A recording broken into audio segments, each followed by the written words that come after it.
राजस्थान के रेतीले मैदानों के बीच बसे एक छोटे से गांव धनपुर में गोपाल नाम का एक युवक रहता था। उसका परिवार पीढ़ियों से कुम्हार का काम करता चला आ रहा था।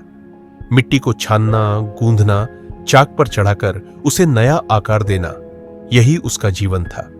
पर गोपाल का दृष्टिकोण अपने पूर्वजों से कुछ अलग था। वह मिट्टी को केवल जीविका का साधन नहीं, बल्कि एक जिंदा तत्व मानता था। उसके लिए हर घड़ा एक कहानी थी, हर दीपक एक भावना और हर कुल्हड़ एक उम्मीद। हर सुबह जब वो सूरज की पहली किरण के साथ उठकर नदी की ओर चलता, तो उसके कदमों के साथ उसके सपने भी चलते। वह मिट्टी को ऐसे छूता जैसे कोई मां अपने शिशु को सहलाती है। वो मिट्टी की खामोशी में आवाजें सुनता, एक कलाकार की आवाज, एक जिद्दी आत्मा की आवाज जो खुद को साबित करना चाहता था।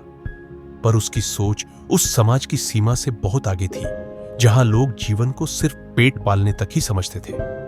गांव के लोग कहते, अरे गोपाल, ये सब सपने शहरी लोग देखते हैं, हम तो बस मिट्टी से कुल्हड़ बना ले, वही बहुत है। कई बार उसके दोस्त भी उसका मजाक बनाते, तेरी मिट्टी से कभी सोना नहीं बनेगा रे गोपाल। लेकिन गोपाल हर ताने को सुनता जरूर था, मगर अपने अंदर समा लेता था, जैसे मिट्टी हर चोट सहकर भी आकार लेती है। एक दिन उसने 50 सुंदर घड़े बनाए। उन पर उसने खास नक्काशी की थी। हर घड़ा कुछ कहता था, कुछ पर लोक कथाएं थी, कुछ पर प्रेम की छवियां। वह इन घड़ों को लेकर शहर जाना चाहता था, पहली बार, पहली उम्मीद। पर जब वो साइकिल पर घड़े लाद कर शहर के लिए निकला, तो रास्ते में बारिश आ गई। एक तेज मोड़ पर उसकी साइकिल फिसली और सारे घड़े नीचे गिरकर टूट गए, जैसे उसके सपने चूर चूर होकर कीचड़ में समा गए हों। गोपाल गीली मिट्टी में बैठा रहा, भीगा हुआ, टूटा हुआ, मगर चुप। उस रात गोपाल बिना खाए पिए अपनी झोपड़ी में बैठा रहा। वो घड़ों के टूटे टुकड़े सामने रखे देखता रहा, और तभी उसके अंदर एक नई आवाज उठी।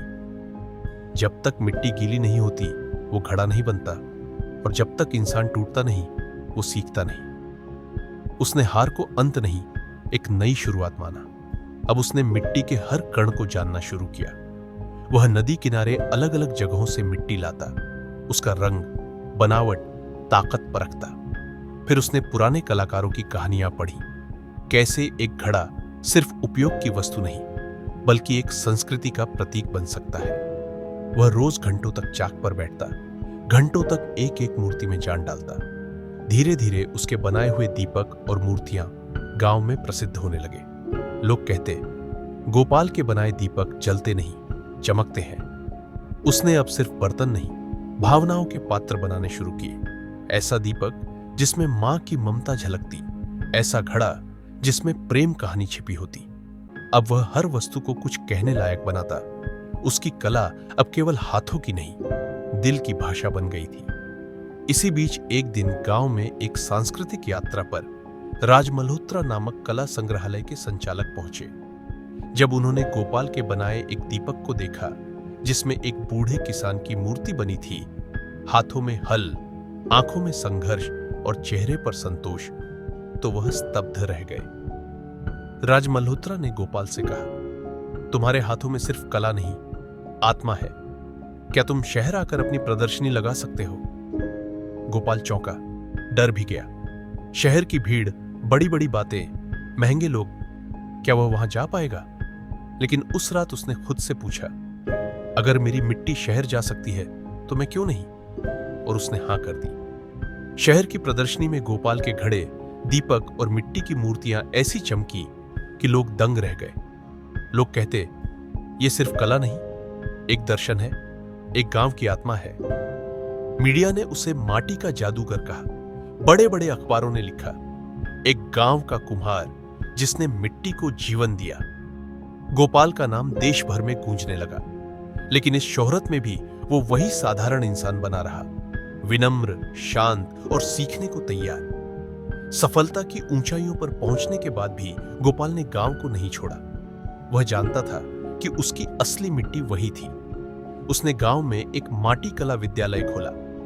वहां वह बच्चों को सिर्फ कला नहीं सिखाता था, बल्कि आत्मविश्वास, धैर्य और जीवन का अर्थ भी बताता था।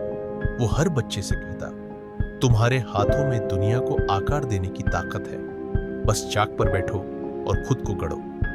आज गोपाल सिर्फ एक कुम्हार नहीं, एक मिसाल है उस हर इंसान के लिए जिसने कभी खुद को साधारण समझा। उसकी कहानी बताती है कि कोई भी काम छोटा नहीं होता और कोई भी इंसान असाधारण बन सकता है अगर उसमें सपने देखने, गिरने, उठने और सीखने की हिम्मत हो। मिट्टी को अगर आग मिले तो वो घड़ा बनता है और इंसान को अगर संघर्ष मिले तो वो रत्न बनता है।